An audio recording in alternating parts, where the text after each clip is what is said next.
My name is Remains. If you're West, if it's your first time on this channel, you are highly welcome. This is the place where we separate the facts from the fiction, the science from the superstitions, and the concepts from the misconceptions about African spirituality.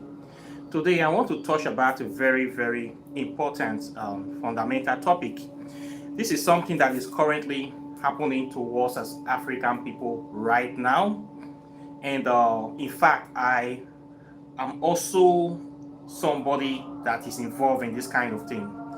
The topic for today is why do Africans have to leave Africa to go to other countries to settle them and to choose to live there when we have that big continent sitting down in the middle of the world? Why do we migrate to other countries? It's quite obvious actually, but I want us to dig deeper. If you see the news every day, you watch Al Jazeera, CNN, BBC, you will see hundreds and thousands of migrants that are on these death boats trying to cross the Mediterranean Sea to Europe. You will see people, men, women, we carry all their children, all going to Europe. They want to live a better life. If you look across the Atlantic Ocean, you will see the same thing happening in America. You will see everybody that is around the Latin American continent, all of them want to migrate to America and Canada. You will even see people from China and Africa. I wonder how they make it there. Then everybody is going to America. A lot of people, thousands of youths, hundreds of thousands of youths leave the continent every year to go to Europe. Why is this so?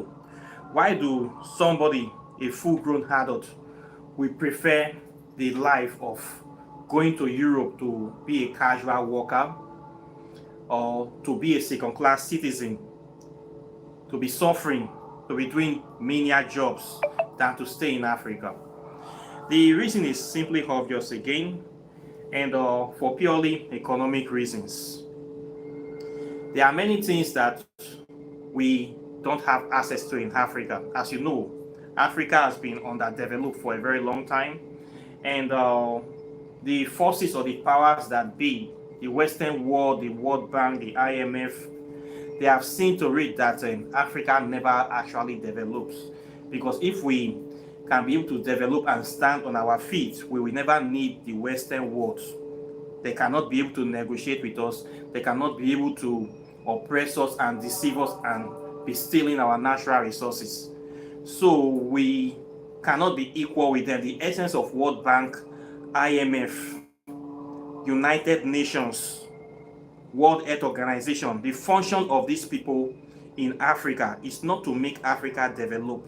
It's to make Africans permanently underdeveloped. The World Health Organization is to make sure that we never get healthy. They are doing the opposite of what they say they are doing. Their work is to experiment on Africans, give us diseases, vaccinate our children with all sorts of poisons so that we will never grow. This is their work there. The other one, calling themselves United Nations Food Program, they have been there for how many years now? Almost more than 60 years. People are still dying of famine in Africa. How can this be? We have the other one calling themselves World Bank, IMF, that they are giving us loans to develop, but no countries, we are not developed. How come? Now you see the whole West Africa now, all the countries that are there, especially the countries, the Francophone countries, they are all going on uprising. It's like the African Spring because they are tired. We have all the natural resources, we are not developing, nothing is happening. When I finished my first degree in Nigeria, if I put in about 400 job applications, I'm telling you my personal story, I could not get a job. I was using my own money to drive myself to go to places, to travel to apply for jobs. I could not find a job. It is as difficult as that. You will see an application for like 10 people. You will see about 200 to 300 people will be applying. This is that serious. During my service here in Nigeria, my first degree, I served, I graduated from Delsu. For those people that know about Nigeria, I graduated from Delsu 2007. 2005, I went to camp 2006 during the NYSC camp orientation. During that time, back then, 2006, during our passing out parade, they told us that during that time that Nigeria produces about 100 and 30 something thousand graduates every year. That was then in 2007. Now it has tripled. And out of that 130,000 graduates, the civil service, the federal government will only absorb about 15% of those people. They can only give about 15% of those population jobs. Then the private sector, that is private sector complaints, we absorb about 25% of us. This is their capacity for yearly absorption, people that they are going to we gainfully get jobs. The rest of us are not going to get a job. They will tell us, this is what they told us, about 75% of us will not have a job. So what we need to do is to create opportunities for ourselves, to create businesses, to become entrepreneurs. This is what they clearly told us in the service camp. So we should be prepared because many of us will not get a job in that country, that the country does not have enough capacity to give us job.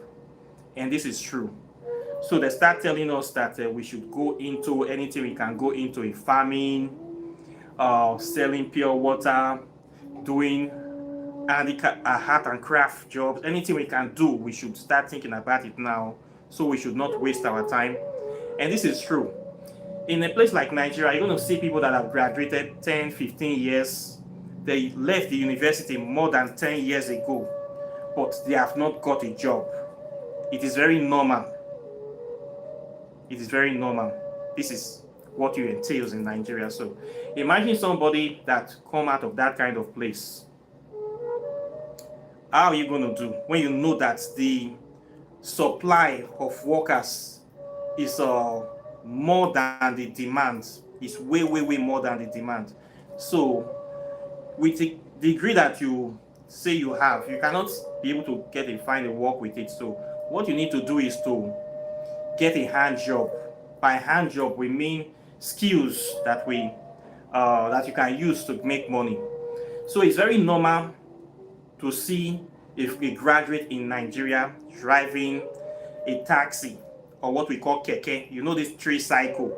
This is the lowest form of transportation. We have this motorbike. We call it Okada, bike transport. There's a lot of graduates, people that went to university for 4 or 5 years. They are driving Okada. They are doing recharge card business, selling phone cards and doing POS. In fact, this POS business have saved a lot of graduates. If you are not from Nigeria, there's something we call POS, where you get this point of sales machine and people will be withdrawing money from you. They'll be charging them a little fraction. These are work that need minimal skills that normally a graduate should not be thinking of doing. This is for people that didn't go to university, but these are the kind of work people do. So the situation is very serious. Now imagine you as a graduate graduate from university, you cannot get a job, and you have opportunity to go abroad. Are you not going to take that opportunity? You will take it. In my case, after I start looking for a job, I didn't see it. I decided to also go to abroad for greener pastures. So I left. I didn't look back and I didn't regret. And when I went to abroad, I decided that I saw that the case was still serious. There are still a lot of people in that country that are still looking for jobs too. So you have to adapt. So for somebody that is an African person, going abroad is not a bed of roses. The kind of hardship you are trying to escape in your country, you're still going to find it in that place. The only way is that it's going to be different. You're going to find hardship. You're going to find it with racism involved. You're going to find it with this general hostile environment that of people that don't want you. So how can you cope as an Afrocentric? For lots of us that are living abroad, some of us have been able to adapt. Some kind of work that you will not do in your country, you're going to do it abroad. We see people, they are in the healthcare, they're washing dead bodies, taking care of these old white people. Some kind of jobs that are not too palatable. You see a lot of African people doing it. When you consider the cost of you traveling abroad, some people sold their land, sold their house, sold all their properties to go to abroad. Then you find out that you reach there, you got nothing, and you can't go back to Africa with an empty hand. You just have to adapt. So a lot of people will become humbled to start doing work they never believe that they will do in their life. You see some women will go into prostitution to meet up. Some men will start selling drugs. Some other people will adapt. Whatever way that anything that we will do to make you survive, you adapt. So for me, my experience with this have been diverse. My own situation, let me speak from my experience when I go to abroad, when I discover the kind of jobs people were doing, and I reassess my skills as an African, and I decided why I am here, and I focused on getting those things. One thing I will advise a lot of people going to abroad as an African, I'm not saying you should not go, but before you go, make sure you have handwork, what you are doing.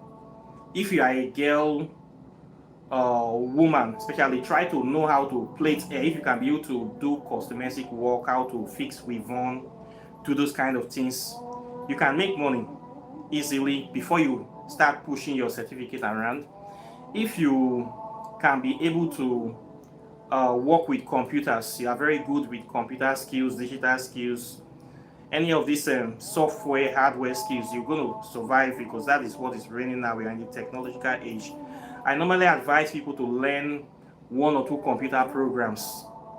If you not fit learn that one, learn how to do G. Now we can try to talk with that because you must survive. Okay? If you know say you are going to abroad because you want to make money, you want to hustle, you must find something that is pertaining to technology and start doing it. Okay? I don't support people that we go and swallow cocaine. I don't support you swallowing cocaine. But learn how to do something with your hands, especially with computers. Try to be good. Go and meet those people and tell them to teach you how to do G. It will help you. Then learn how to do Bitcoin. This cryptocurrency, Bitcoin that we're talking about, is the future. Learn how to trade Bitcoin. Go to these platforms, Binance, Pastures, especially Binance. Learn how to buy and sell Bitcoin. It is going to help you a lot because when you go to abroad, the first thing that they're going to hit you with is the issue of money transfer. Even if you are working abroad, you will be finding it difficult to send money back home. The government will be monitoring you, asking you so many questions at the bank. Why are you sending this? Why are you sending this? All these are too much stories. This is a very major problem when you're living abroad. So Bitcoin have been able to solve that problem. With the good knowledge of Bitcoin, you can send money, any amount of money, to any part of the world without any middleman. Nobody can stop you. With Bitcoin, you can be able to save your money and allow it to appreciate with time with stable coin. So this is something you really want to learn very well. It's going to help you a lot. Okay, it will solve many problems for you. So learn how to use Bitcoin at different times. Learn what is stable coin.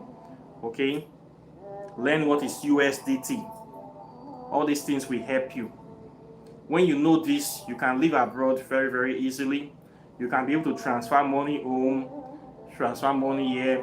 Nobody will ask you any question. Nobody can be able to stop you. Then try to know why you are there.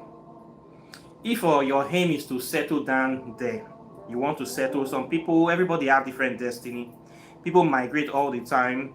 When you get to a place, if the place favors you, you sit down there, you can be able to start a family, you and your family live there, you become a citizen, you forget about anything else.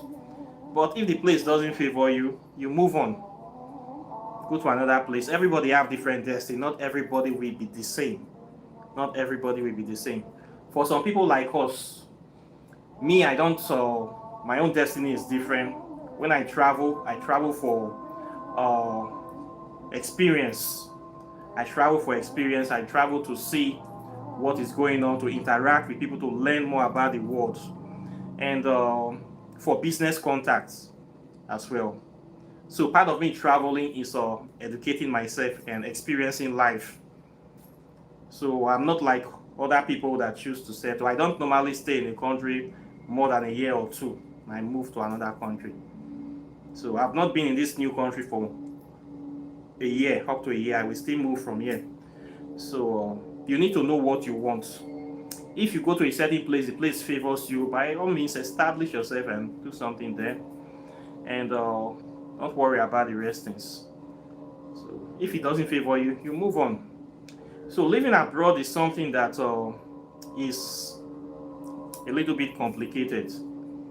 If you want to travel out of Africa, I don't advise those people that are using road, especially going to Europe, traveling through the Sahara Desert. That is a very, very risky trip. That is a life and death mission. Right from 1992, we have brothers that went to Libya. During that time, Libya was still booming.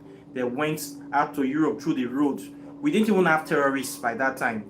But the journey was a hell on itself. So going there now with all the many terrorist groups that we have, that you are taking the risk, is like you don't value your life to me. If you want to travel to Europe or to a country, please use airline, use airplane, don't use roads. Okay, that is a life and death. People die every day. Thousands of people are dying every month. And the shocking thing is that you still see more people willing to take this dangerous and perilous journey, all because they want to live a better life. This is what is shocking to me. I mean, are you that desperate? You don't value your life. Imagine me carrying, if I have a family, I will carry my wife or my children to be going into a desert against all kind of elements that I don't know, with the awareness that I have. For me, that is impossible to do. But you see a lot of people doing this thing. My problem is that what is wrong with them? I just can't understand.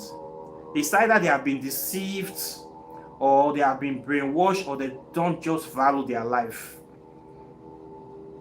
For me, Europe is not that special to want to risk everything to go. It's not that special for me. I don't know. This is the reason we say every kind of human being is. There are some people that I don't know for them. I've seen people that do these journeys. I don't even know what they are thinking. But there are some things that I will never do as a human being. I will never do it. It doesn't make sense for me, and the risk is too much. Instead of me to go and risk that kind of life, to go and cross Sahara Desert, there are many things I can do in Africa to make money. I can decide to go bad in Nigeria. I'll go bust pipeline. For me, that one will be easier and safer for me than to say I want to risk my life to go to Europe. If they arrest me, they catch me. I'm not yes, they catch me in Nigeria for doing something bad, but me risk my life to enter Sahara Desert against the Tuareg rebels, ISWAP, Boko Haram, all the way. I will not pass this Libya slave traders, past Tunisia slave traders, then I will not get to the Mediterranean Sea. I will not cross. Oh God, I don't know how people think. I don't know how people think, but every human is not the same. Maybe some people are designed to die, some people are designed to suffer, some people are designed to be stupid. I am not that. My life is precious to me. My life is precious. I cannot just throw it away. Even if you give me a visa to America now, I may likely reject it. To be honest, I may likely reject it. Even if you say I have free visa to go there, because I don't know what I am going there to do. The first thing I think about for my life now is my freedom. Freedom of expression, accessibility, and liquidity. That is the first thing I think about before I go to a place. I will never go to a place where I don't have my personal freedom, when I don't have access to liquidity of cash. I will not go to that kind of place. Now, why will I not go to America? I see on the news how American police treat black people, how they kill black people every day. Ordinary traffic stop will turn into a murder scene. I see all these things now. So for me going to America, I feel like my life is not safe. If I'm driving in a car, before you know, police stop me, as a black man, they can just shoot me and nothing will happen to me. Why will I go to that kind of country when I know that I am like a haunted species, that they kill black people up and down? I will not want to go there. Yeah, they don't hunt black people. We are not haunted here. In fact, the police are very, very nice here. The crime is almost zero. We are not the target of crime here. So I prefer this place more than America to stay. How many times you see on the news that they're killing black people in Philippines? Have you ever seen that kind of thing? But America is like everyday news. So before I go somewhere, I try to hear from what is happening. I put my ears on the ground.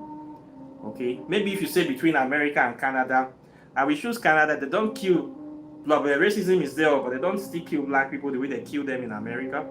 But Canada for me is so isolated. I don't want to live that isolated life. I like the life I live here in Asia. It's a little bit like Africa, and I get to do a lot of things here. Now I'm here in this country for a reason. I came here as a nomad, what you say, digital nomads. You see me doing videos every day. The videos I do every day, I cannot do it in Nigeria. Internet is a major issue in Nigeria. Power supply was a major issue. Liquidity for somebody like me is a major issue. Me migrating, coming to this place has the advantage, a certain advantage that I can be able to get, and I am getting it here. This is my reason of leaving that place, and I hope things will be better.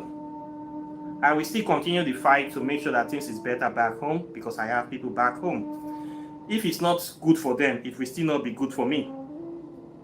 They say if you are the only rich man in your family, then you are not successful, because you will be the major issue in that family. Everybody will be coming to you for requests, and you cannot be free. You cannot have peace of mind. But if we have like 3, 4, 5 rich people, you know that your family is making progress. So we need to still look forward to help the continent. No matter where we have to find a way to help the continent. And the major issue we are having with Africa is leadership issue. Bad governments. We need to find a way to fight the government, to change these bad governments. Not that we are going to take guns soon, but we need to keep talking about the issue. They say a problem shared is a problem solved. So we must speak out. We must complain. We must not keep quiet, because silence is consent. So we must keep talking about the problems of Africa. The white people we are living in their country in Europe and Asia, they are not our problem. You are in their land. Okay? When you are in Rome, you behave like the Romans. They have nothing they can do. Our problem is, African problem can only be solved by African people. So we that are the African people there, we are only there, we should say ourselves that we are there temporarily. That is not our land. Eventually, we will still come back to Africa, and many of us, we have to be buried in Africa. Okay? We will still reincarnate from the Africa again. So we must always keep this at the back of our mind, that we need to improve and develop the motherlands. We cannot escape this thought. We cannot run away. It is part of our responsibility. We must do something. They say a man who is not better than his ancestors is a disgrace to his generation. No matter where we are in the world, what we are passing through is a temporary thing. When we start making money, we start getting resources, we should think of a way to do something for Africa to move the continent forward. We must try to develop where we come from, to make it at par with the place we are living in. We must think of something we have to do for the continent. If it's to help one or two people out of poverty, if it is to set up something, a foundation or something we can do to move the place forward, we must do something. We cannot escape it. This is our lifetime. We cannot spend this whole lifetime without making an attempt to try to improve something. So this should be at the back of our minds. Okay? It's not by force. When you have enough, you cannot help somebody out of the hole unless you are also out of that hole. You cannot be inside to do anything. If you know that things is not well for you, you are still struggling, you don't need to worry. But when you have made it, remember to think, when you have made it, you know that yes, my life is now secured, I have everything I have achieved. Try to do something for the continent, please. Okay, this is our way of moving forward. This is our way of helping. We cannot rely on the government. Our government, they are all puppets. Look at Nigerian government, the worst. Look at ECOWAS, they are all puppets of white supremacy. So don't think that they are doing anything. It is me and you, the individual. We are the real governments. We are the real people that can make a difference. So we must take this initiative upon ourselves, and we must make this initiative a tradition, so that when people see us doing these things, that the younger generations will copy our footsteps. They say this guy did this when it was the one that did this. It was the one that they will also copy. So we must make this thing part of our character. Okay, so that people will see. This is how we become ancestors. Something that we do, something that is worthy of emulation, that we move people in the right direction, or make life a little bit easier for the other people, for the rest of the people. So in any capacity that you find yourself, if you find yourself in a high capacity, it is good. Any capacity, try to do something. It's our collective responsibility. It's only we that can lift the continent forward. We cannot wait for any white person to come to help us. All this, their hate program, they always quick to mention that the Caucasian race feel very proud that they're helping Africa. They are not helping us. Those hates, they use it to control the government. They always stress is that we are incapable of leading ourselves, that we need them. Of course, why would we not need them when our leaders have sold us into slavery? When we have puppet leaders that are serving their interests, we will keep on getting aid. And they seem never tired of doing this. It gives them pride to say they're giving aid to this country, they're giving aid to this country. How come? So these are things we will need to stop in the future. In future, we should be thinking of how to kick these Western people out of Africa, how to kick United Nations out, how to kick World Health Organization, how to kick World Bank, IMF. All these tools, we need to kick them out. This should be our thinking. We cannot allow them to be in our land. As far as they are there, we will never move forward. They are not designed to make us move forward. If not, we'll be somewhere by now. But we are nowhere. So we should put it in our mind that these people need to leave our land. And we too, we will leave their lands too. Okay? So you staying in Europe, or that passport they're giving you, they can revoke it anytime. You should know that this place is not your place. And they never hesitate to let you know. They always tell you this place is not your place. So you should know that you have where you come from, and that place needs to be developed, and that place needs to be free. So we should have this at the back of our minds. If you are doing anything, you go to abroad for a reason. If it's economic reason, make sure you are getting that money. When you're getting that money, do not squander it. Do not believe in hope. A major thing that wastes time of Africans abroad is church. If you are living abroad as an African person, you have to be very careful with these Nigerian churches. Nigeria, the only thing they export to every part of the world is religion. We are the #1 exporter. We don't export any natural resources. So, apart from oil that the government exports, the next thing Nigeria exports is religion.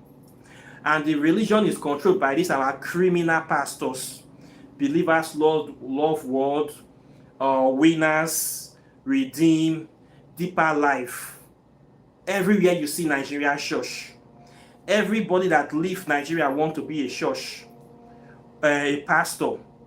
What is church producing? Tell me the thing they are producing. Nothing. This biro they cannot produce. Piece of paper they do not manufacture. This religion does not produce anything. You see church, and you see people going. Once you start going to Nigerian church, oh boy, your life don't finish for abroad. They will start making you avoid Nigerian churches if you want to survive in abroad, if you want to save your money, because it is scam houses. That is where you go meet. The pastor is already a criminal on his own. The money you have worked diligently in Europe, you will not be paying tithes to him. He will be collecting tithes from like 20, 50 people. What is he manufacturing? This is the only thing Nigerian people export.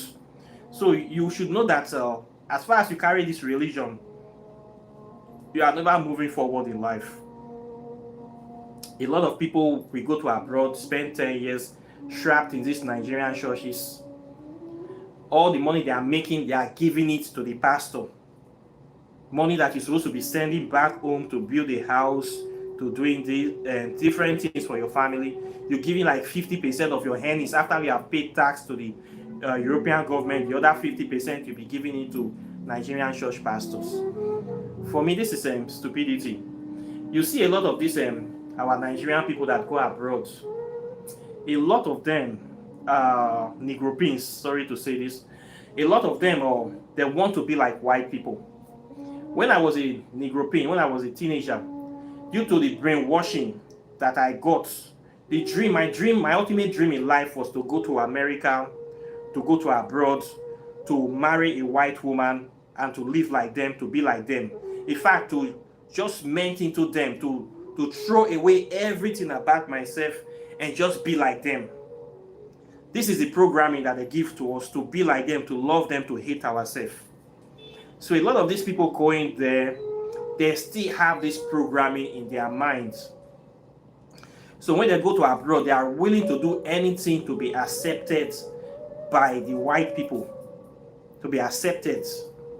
Many of them will willingly go. I've seen many cases, where you see black people going to meet police to volunteer themselves to become informants, to be informing on their own citizens for the police.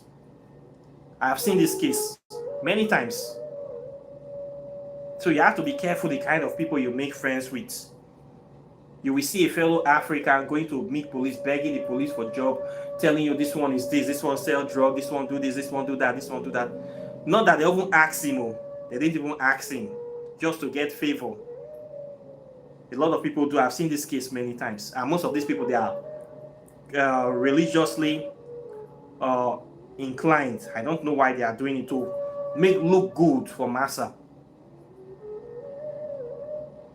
When you live in abroad as an Afrocentric person, you need to be very, very focused. Not all black people living in abroad is your friends. Okay? There are some black people I will see on the road. We have this as blacks, we have this affinity whereby if I see another black person, I always wave. I will wave, I will give you a sign so that I know I see you, because I always acknowledge people. If I see a black person, especially in this Asia, I know we are not many here, I must acknowledge you. Maybe sometimes talk to you, but I don't see any black person that will walk across like I don't see them. If I see any black person, I must let them know that I see them. I look at them, I will give you sign, then I will walk past. This is our code. We are all connected, we have the same skin. But if you see some black people, you see them abroad, you will hail them, they will look at you in a very offensive way, or they will totally ignore you. This thing is shocking to me. I will like, what did I do to you? What did I do to you? I see you as just acknowledging you. It's not that I want to beg you money or anything, just to say hi and I walk. But some black people will be very hostile towards you. Like they don't want to see you, or they hate you, or maybe they think you want to hack something from them. The thing is always funny. But me, I don't feel anything. I will still do it. I will still walk by. At least I have seen you today. I wish you well. We need to have a solidarity, and we need to learn how to also love and understand ourselves. At the same time, we need to be careful about ourselves too. Okay, so black people, their own orientation is different. They're ready to destroy their own black people for massa. I've seen cases abroad whereby we'll be planning a union to advocate something back there in school. Somebody will go and report what we are talking. Another black person will go and tell it to the administration so that they will be getting favor from administration. This kind of things happen. It's so funny. As an Afrocentric person, of course, this world belongs to us, but we are still on that search. You see Europeans today, they bring this thing, they say it's passport index. They can travel to so many countries, but how come we from Africa, we always need to seek visa? We are still under bandage. We are bandaged on freedom of movement. Our movement is restricted in this planet. They will do so many things to oppress us. If you want to go to Europe, most times they will deny. The first application is automatic visa denial. After you have paid your visa fee, sometimes they will deny your visa. This is not that you use fake documents. All your documents will be intact. Your documents are legit. They will still deny your visa for no reason. They will do this like 4 times, and each time you are paying fresh money. This is a scam. If you calculate how much Africans are giving to Europe for visa applications every year, it runs into billions of dollars. They're making money from us. So these people, they are not fair to us, but many times they can come to our country, just one application, they will give them visa. So many things are against us. So they are not fair to us in treatment, in so many things. So if you're dealing with them, you need to be very, very sharp. If you can take money from them, take money from them. Oh, it is your money. Most of the time I see these boys that they do Yahoo. I don't talk about it. I just still don't support it because these boys sometimes they overdo things. The same Yahoo these boys are doing, taking money from Europeans, is it not the same Yahoo these Europeans are doing to us when they came to Africa? Is it not the same scam and criminality? They're stealing money from Africa, stealing resources. They're still doing it now. They're scamming us with their government, scamming us with their criminal contracts, scamming us with the IMF bank. If European government a European country want to take money from IMF, they will give him 1.5% interest rates. But if it's an African country, they will start interest rates from 10 to 15%. Is it fair? And we are the one that needs the loan the most. Then why are they giving us the highest interest rates for we that need it the most? This is not fair. These people are the ones that are responsible for our poverty. They are responsible for making life difficult for us, especially the indigenous people. If they have been treating our government fair, many people will not have to go to Europe. If they have not been putting all these structural adjustment programs all over Africa and indigenous countries, we will not consider living in our countries. So they are responsible for our situation. They are directly responsible for the poverty, for the crime, for the insecurity, for the underdevelopment. This is their design, death by design. And they are happy that things are happening, because when somebody is poor, it is easy to control them. It is easy to manipulate them. That's why I say our government, they just give one other ECOWAS running around trying to do the work of France, indirect intervention. You think we don't know what is happening? We know all these things. So we are not free as an African. Even though you are living well in Europe, know that you are not free. As far as that continent is not free, you are not free. And people will never respect us until we become free, until we become independent. That's why we must keep striving for our independence. We must keep talking about this issue. We must keep looking for a way to move ourselves forward. We must keep thinking of how to remove these evil criminal leaders from power, from places of power. The system is not designed to help us. This system is designed to consume us, to destroy us, to crush us, and to disappear us. Everything about us is designed to be destroyed. Our culture, our spirituality, our heritage, our name. That is why we must focus on our African spirituality practice. This is the only thing that will give us the source of power that we need to be able to stand against this kind of system. This is where we will draw our inspiration from. This is one thing they can never take from us. They have taken a lot of things from us, from our spirituality. They cannot take it from us. According to Carl Jung, that psychologist, he said a very powerful statement. I don't know if he channeled it. Until you make the unconscious conscious, it will keep on directing your life, and you will call it fate. Until you make the unconscious, that unconscious part of you, until you make it conscious, it will keep directing your life, and you will call it your destiny, your fate. How do we make the unconscious conscious? That's soul, that hidden thing, that thing you call divine spark, that's melanin consciousness, that black hole, that darkness, that spirit, the spirit of the Black Panther, the undying spirit of the African, the Black Lion. You need to bring it out of you. You need to make it conscious. You need to make it visible. Okay? You have to bring it out from you so you can start using it to stand against your enemies. You have to make it conscious. This is what I'm trying to say. How do we make it conscious? We make it conscious by acknowledging that we have the spark of divinity inside us. We have to acknowledge that we are not an ordinary being, that we are a supernatural being. We have to bring this physical manifestation out by creating an altar in your house, a physical altar, of course. Create the altar, bring out that divinity. It can be from your village, it can be any African divinity that represents strength, represent the upright spirits of the African. Bring it out, put the image there, put the picture there. Start watering it. You water it by giving libation. Start watering it, giving it offering. Make it conscious. Speak to it, talk to it. Tell it what you want to do. You have to make it conscious. Okay? You have to make it conscious. Until you make it conscious, things not going to do well for you.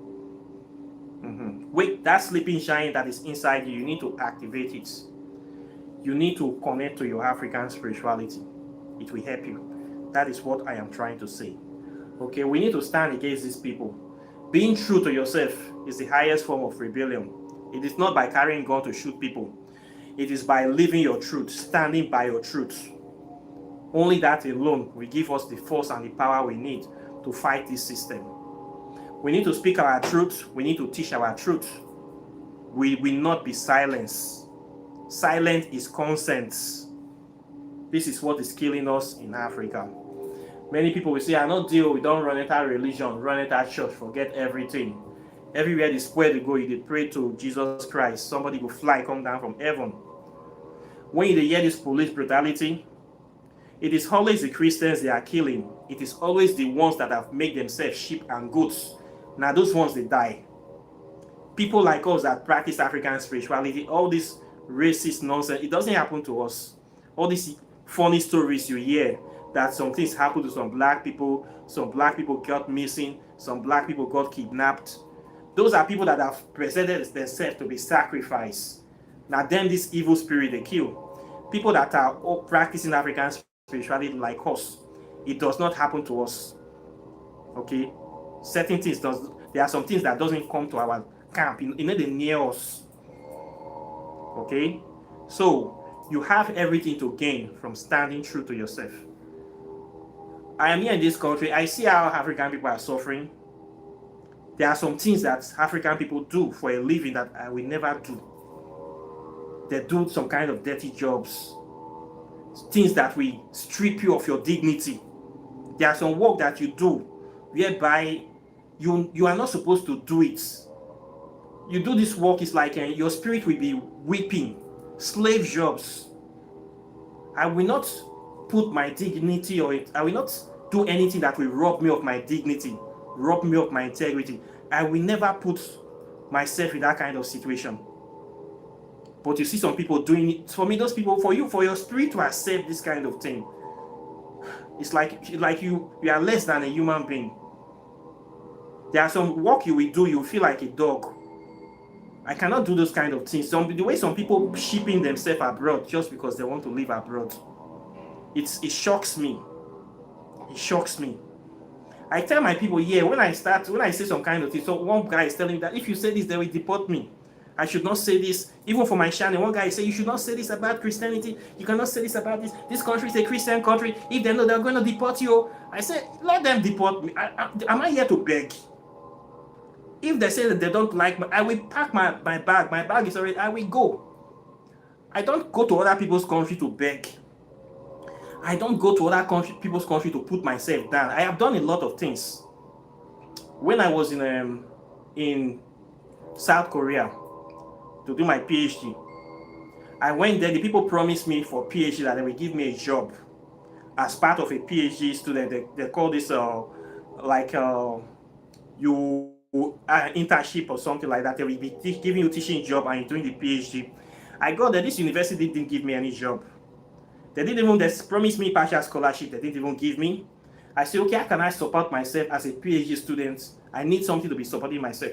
My PhD supervisor said that I should go and meet their local governments, to be working with the local government, to be doing many a job. This is what my PhD supervisor, a professor, told me, that he has nothing for me, that to support myself, I should go and meet them, then I should be following them to do many a job. I look at this man. This is work that I have not done once in my life. I should come and do it because I come to South Korea. Most of the Africans there, this is the way they have been treating them. They do the kind of menial jobs, so that we go to farm, work from morning till night. They pay them $100 a day. Some kind of, these are jobs I have not done in my life. And I don't see myself doing them. But these Africans, they are happy doing it. They see it as an opportunity. These are very low. I met some of the lowest minded Negropean there. These are jobs that if you do them for 2 years, you go lose alignments. On that snow, they go pack block, they go pack snow for waiting because I be African. I refused. I didn't do it too.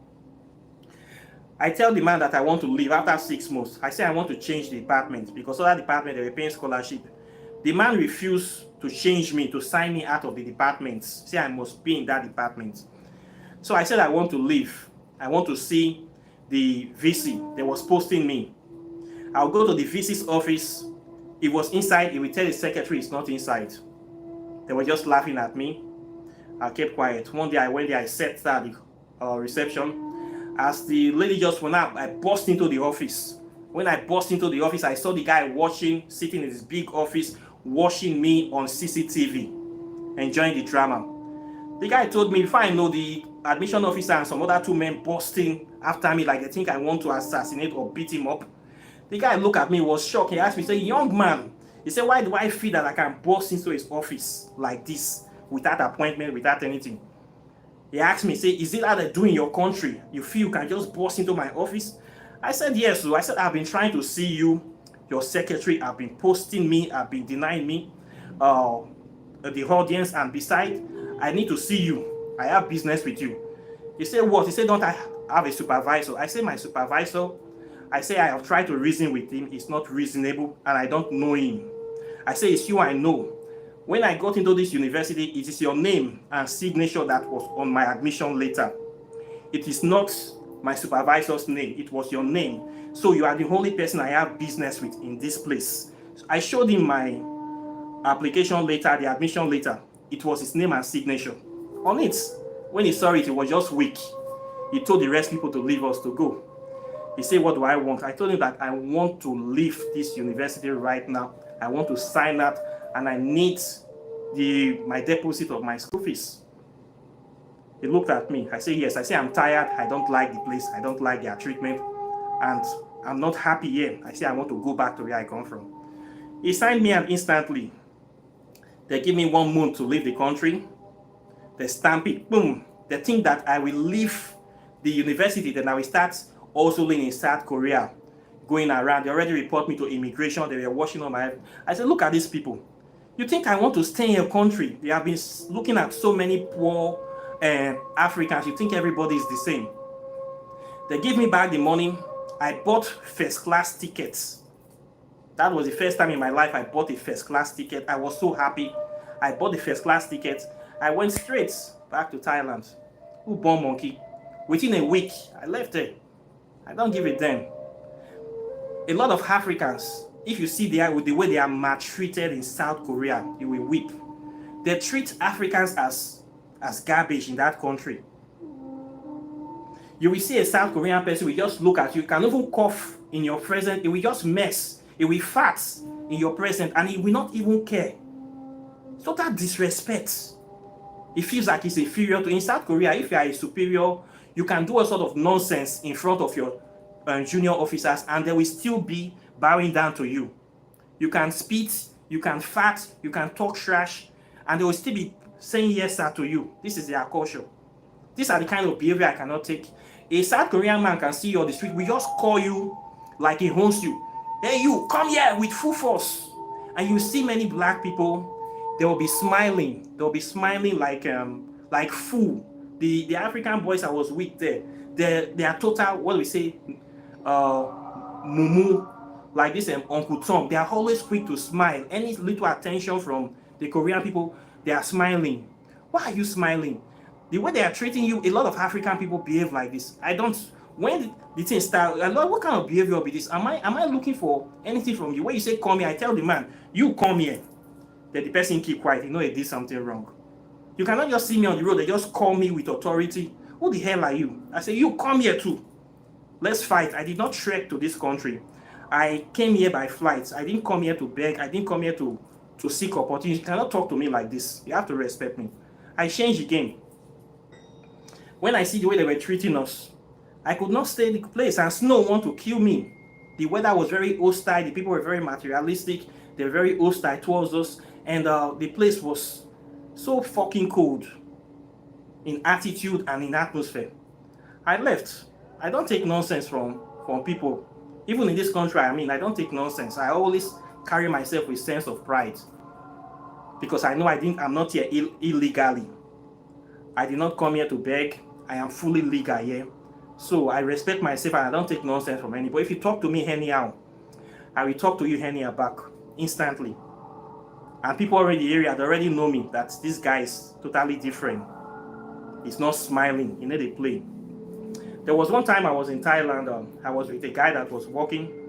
One of my friends, he was illegal, he didn't have paper, his document expired. So we were walking around on the road, and it was raining season. A car just drive by with full speed, then it splashed water on both of us. Just like that. I was very angry. Instantly, I shouted at the car. I started insulting the driver. As I was insulting the driver stopped. He wanted to intimidate me. When he stopped, the guy I was with quickly just tapped me on the shoulder and started doing me like this. I was so angry. When I turned back, I see this guy begging me. It was then that I realized that it was illegal. I felt very sorry for him. I said, oh.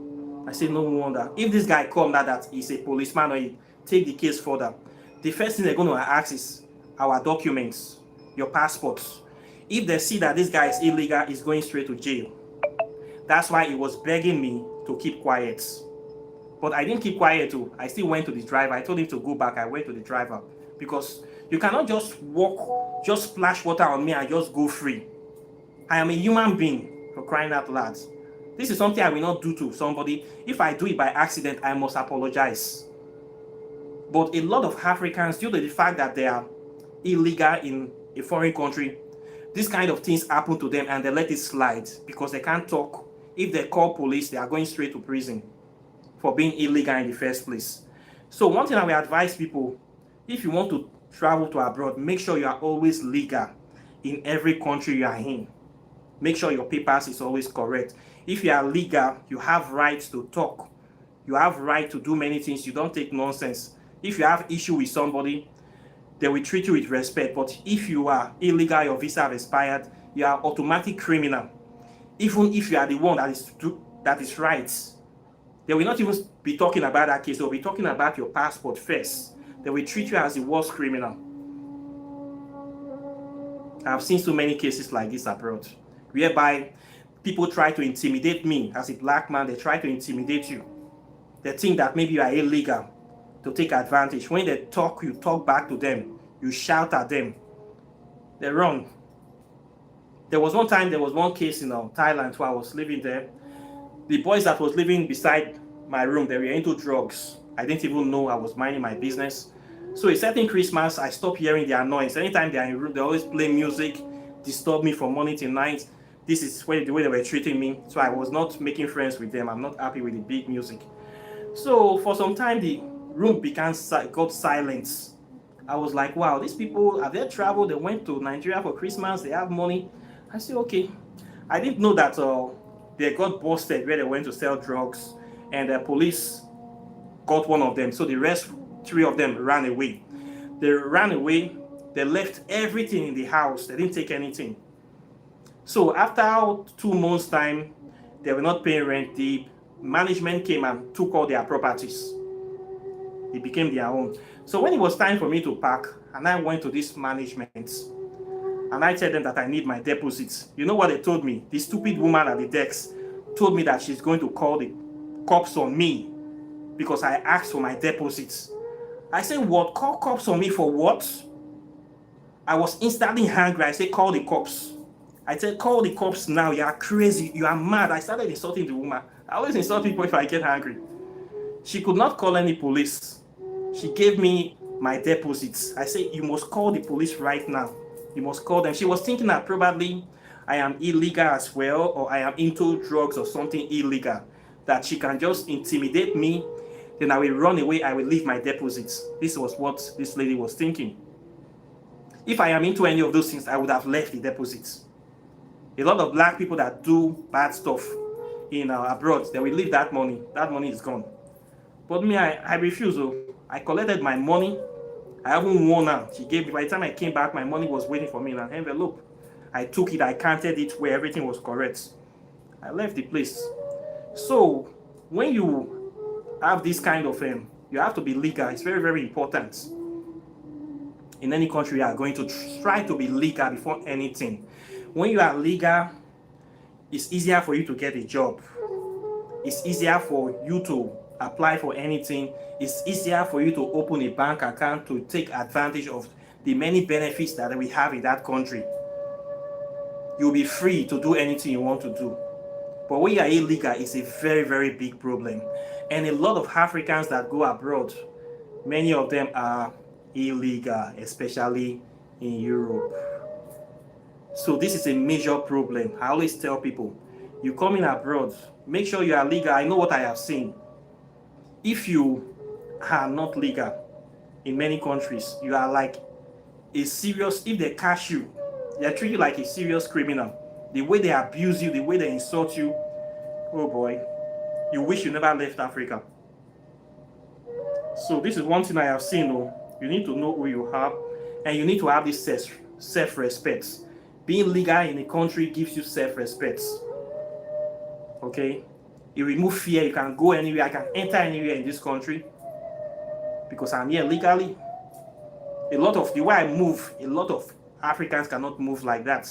Places that I go, a lot of them cannot go in because they'll be afraid that if they catch there, they just see police, you start trembling. You're always looking back. You're always worried. I don't intend to live that kind of life. Anything that we say make me illegal in the country, I'd rather go back to Africa. I'd rather go back peacefully. I'll go back to my country. Nobody is chasing me.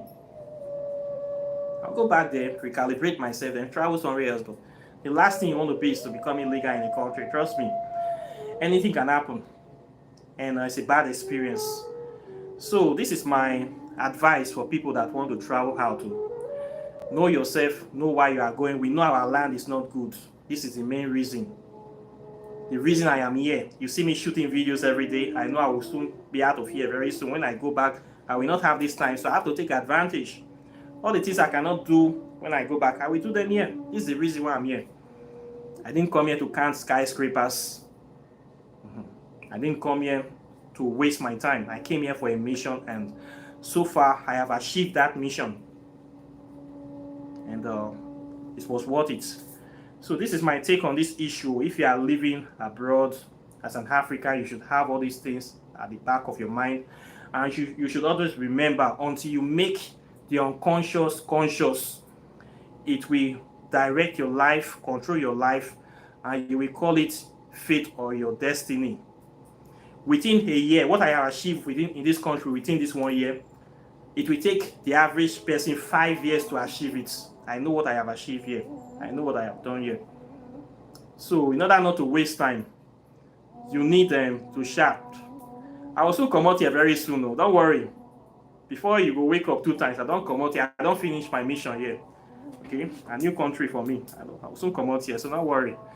I don't try. I did almost 1 year here. I never try. I need to go back to the motherland. Now I go kiss the ground. So now will see me soon for that side. Don't worry. So this is what I have to say today. I hope that somebody got something from it, and questions or comments are welcome. Please like and share this video, subscribe to the channel, hit the notification bell close to the subscribe button, so you'll be the first to get my videos as soon as I release them. Then if you want to read my book on quantum physics and African spirituality, it is still here. Want to do any of your spell work, law spell, exit, sparks, oracle reading, all of them join too. Then apart from that, I thank you very much, and I'll be seeing you in the next videos as usual. So take care and bye. Peace. Okay, we'll talk next.